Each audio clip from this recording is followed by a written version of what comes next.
Kama ni mara yako ya kwanza unatembelea chaneli yetu ya Top 5 Media, tunakuomba ubonyeze neno subscribe, kisha kwa chini itatokea alama ya kengele. Tunakuomba ubonyeze kengele hiyo ili uwe wa kwanza kupokea taarifa katika chaneli yetu. Asante.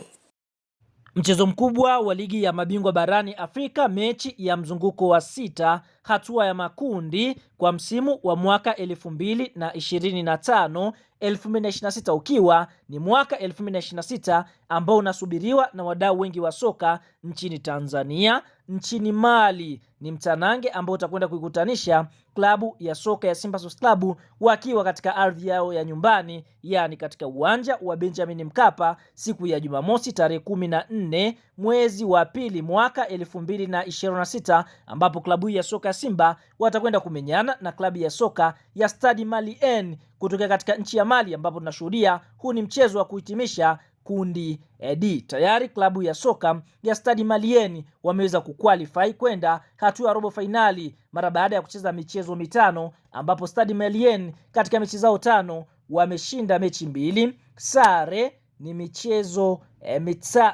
wameshinda michezo 3, sare ikiwa ni michezo 2 pasipo kupoteza mchezo wote. Stade Malien wamefunga mabao 5 wao wakiruhusu bao moja, wakiwa na alama 11 katika nafasi ya kwanza ya msimamo wa kundi D. Tayari Stade Malien wamekata nafasi ya kwenda hatua ya robo finali, lakini Stade Malien wanakwenda kukutana na Simba ambao wao mpaka sasa wapo nafasi ya 5, wapo nafasi ya 4 wakiwa hawajashinda mchezo wote ule.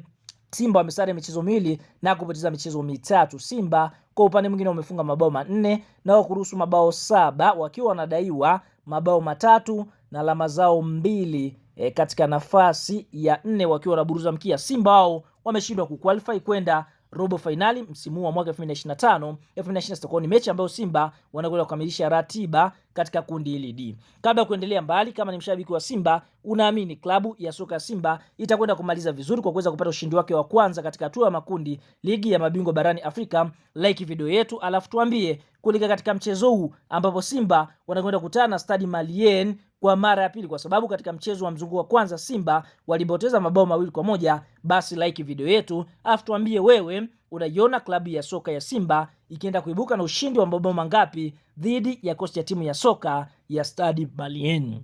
Sasa kuelekea katika mchezo huu kati ya Simba Sports Club dhidi ya kosti ya timu ya soka ya Stade Malien, kupitia kocha mkuu wa kosti ya wekundu wa Msimbazi Steve Barker ameweza kutangaza kikosi chake cha kwanza ambacho kitaenda kumenyana dhidi ya Stade Malien.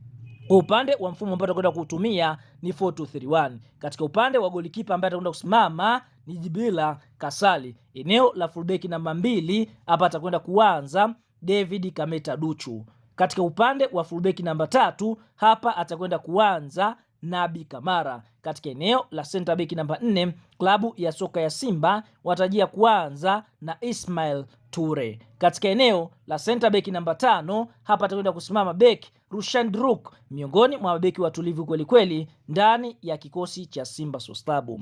Katika eneo la kiungo namba 6 hapa atakwenda kusimama Yusufu Ali Kagoma. Katika eneo la winga namba 7 klabu ya soka ya Simba Sports Club watajia kuanza na mchezaji anaofahamika kwa jina la Elim Panzu Kibisawala. Katika eneo la kiungo namba 8 hapa klabu ya soka ya Simba watajia kuanza na Clatous Chota Chama Triple C Mwamba Lusaka. Katika eneo la mshambuliaji namba 9 klabu ya soka ya Simba watajia kuanza na Selemani Mwalimu Gomez. Katika eneo la kiungo namba 10 klabu ya soka ya Simba watajia kuanza na Ino Leomba, huku winga namba 11 klabu ya soka ya Simba Sports Club watajia kuanza na Anset Aura. Tuambie neno la comment kwa kikosi hiki ambacho Simba wameweza kufanikiwa kuanza nacho, kwa sababu ni kikosi kazi, kikosi ambacho kitakuwa na uwiano mzuri wakiwa na shambuliaji 4 ambapo kiungo mmoja ataongezeka kufanya washambuliaji 5. Tuambie, je, kwa upande wako wewe unaiona klabu ya soka ya Simba ikienda kuibuka na ushindi wa goli ngapi? Toa maoni katika kikosi hiki, ushindi unaipa asilimia ngapi katika comment hapo, na sisi tutakuja kuyasoma maoni yako.